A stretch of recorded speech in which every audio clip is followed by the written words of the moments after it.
when was the last time you actually felt safe? When was the last time you felt safe? Like,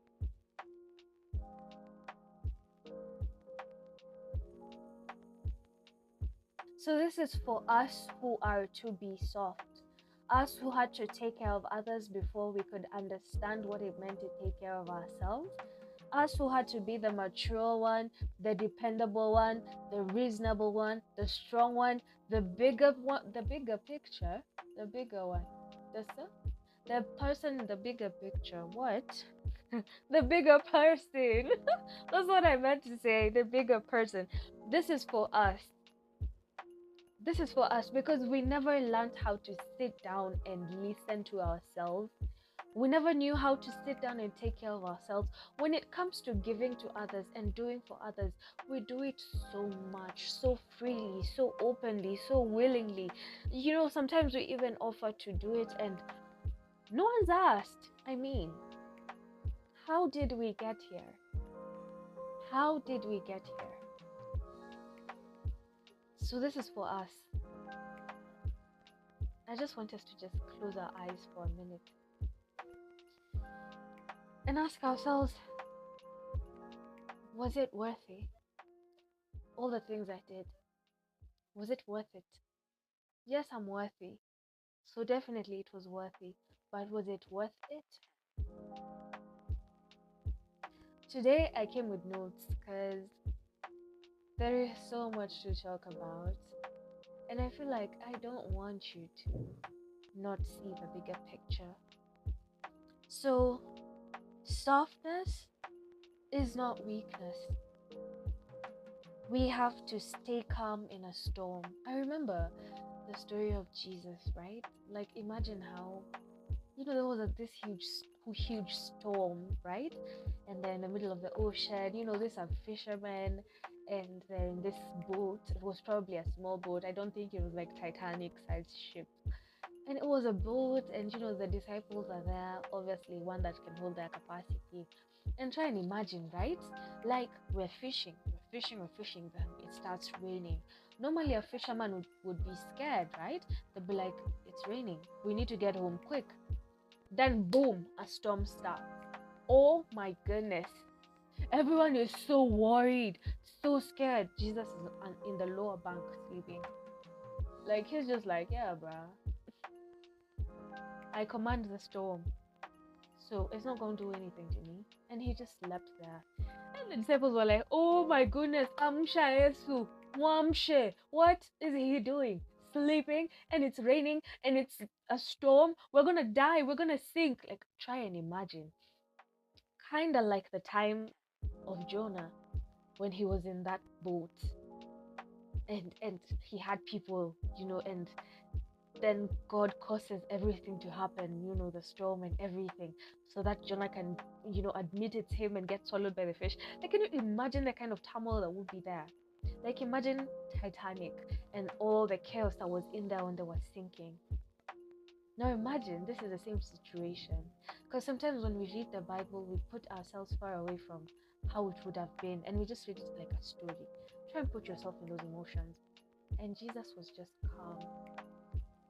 He's like, oh, ye of little faith.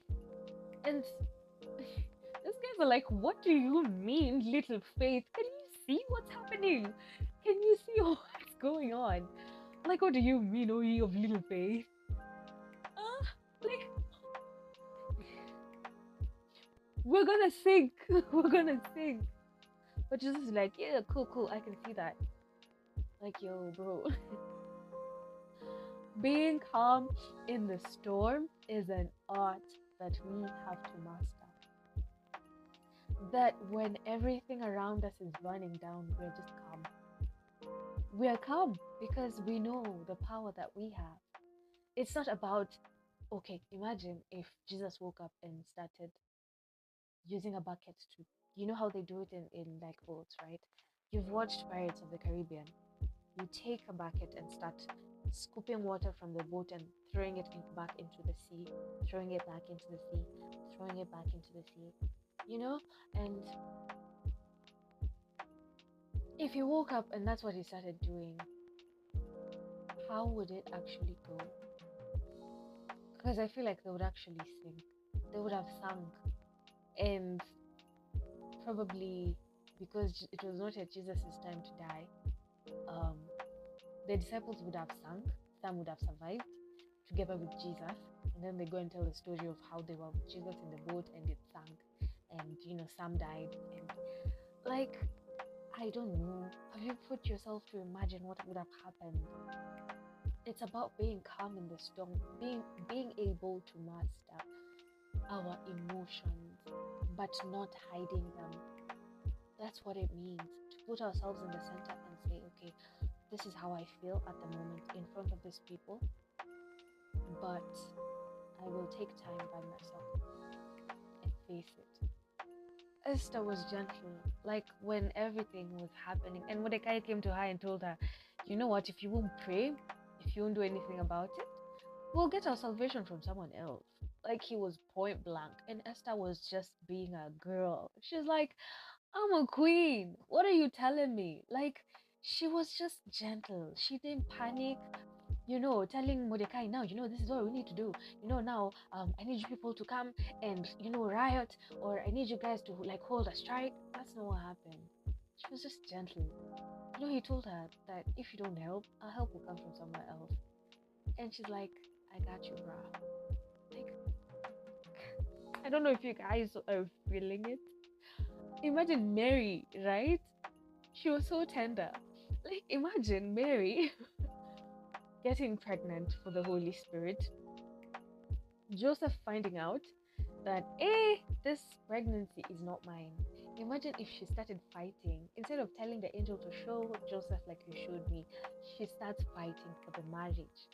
Telling Joseph that me, Manze, I've been faithful to you. I don't even know how I got pregnant. Sorry, excuse me. Me, Manze, I've been fighting for you. I don't even know how I got pregnant. This is our marriage. I've been faithful. I'm a virgin. We're about to get married. This. That. Imagine if she lost her composure. Imagine if she did. Like, Jesus would have been raised by a single mom. You guys, this is just learning how to be in control is just a superpower. Like, not in control of other people, in control of yourself, your emotions. I personally feel like I've had to go through so much to be able to master that. And I can tell myself that I've earned this softness.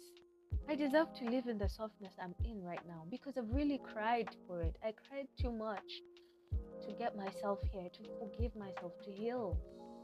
Because my story is one of so much pain, having to go through things that people my age won't even go through, going through things that someone who's been married for probably 10, 15 years goes through. Like, having to put myself in that position where I have to master my emotions. Bro, tell me about it. It's not a you wake up and you're changed moment. It's not. It's just something else. Anyway, it's time for us to reflect. And I have a few questions for you and for me too. When was the last time you actually felt safe? When was the last time you felt safe? Like, when was the last time you felt safe being in your body? When was the last time you felt safe being in your space? When was the last time you felt safe being by yourself? When was the last time you felt safe in your relationship? When was the last time you felt safe in your workplace, in your school, or in everything that you do in your family? When was the last time you actually felt safe?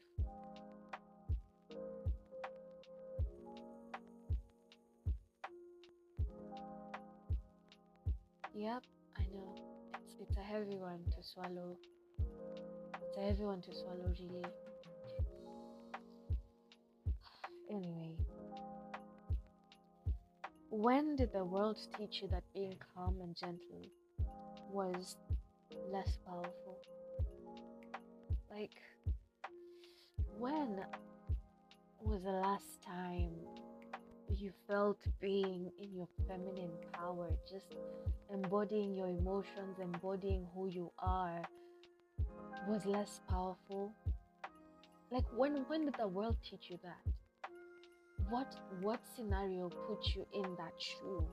Because once you understand where it all began, then you'll be able to know how you dealt with it, analyze the situation, and know where to go from there. And what if today you gave yourself permission to be who you are before life forced you to harden? Before that particular situation, if you were to be who you were before that particular situation happened, who would you be? What would it be like for you? Like, would you be gentle? Would you be kinder? Would you choose kindness in a cold world? Would you stay calm in the storm? Would you know how to receive, how to rest, how to heal without feeling guilty or without shame?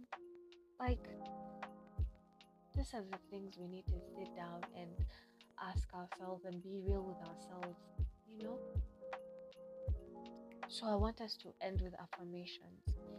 And when I'm doing my affirmations, I either do it in front of a mirror or hold my chest where my heart is and just warm it up a little.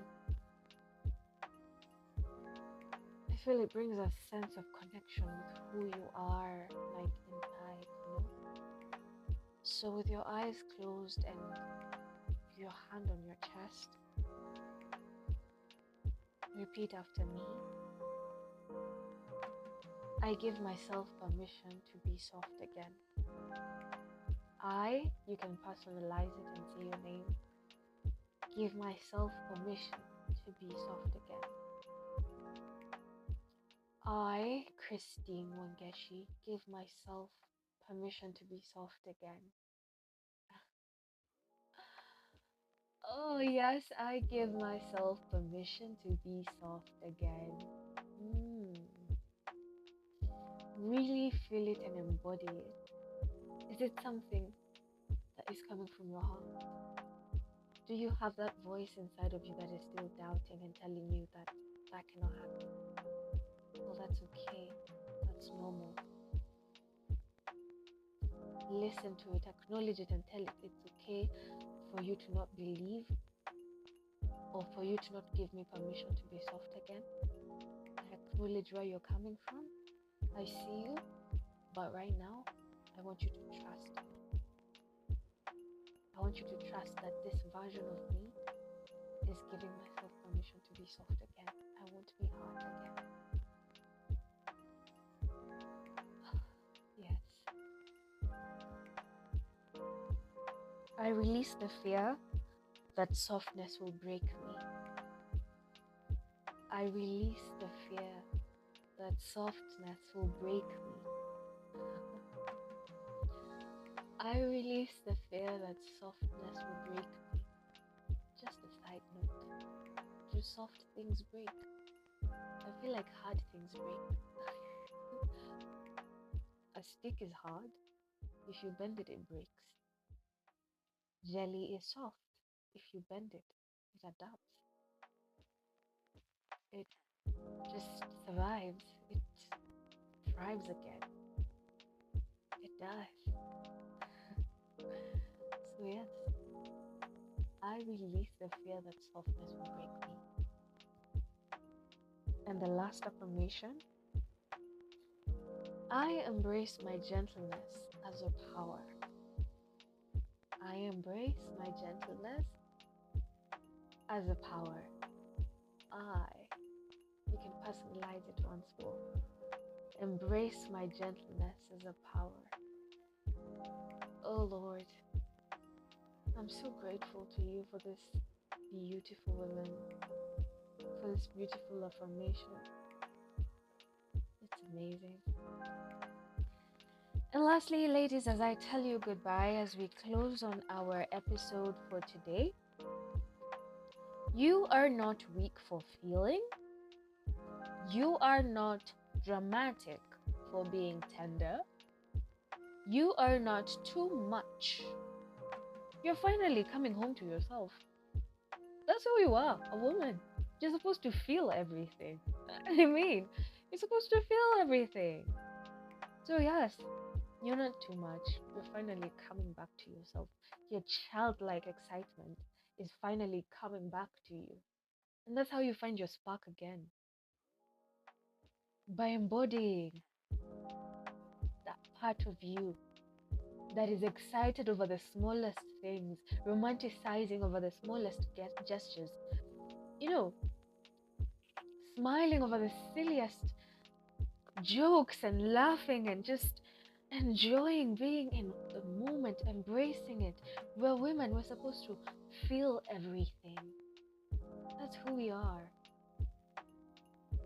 So, yes, thank you so much for joining me. This is Urban Soul Therapy with Wangeshi, and you are welcome to like, share, subscribe, comment. Do this, just give this to a girlie who needs it. We all need some rest at the point, and we need to come back to ourselves at the end of the day. After all the hustle and bustle, we need to sit down and find out how the girl inside of us is doing. So yeah, thank you so much. I'll see you. Ta-da!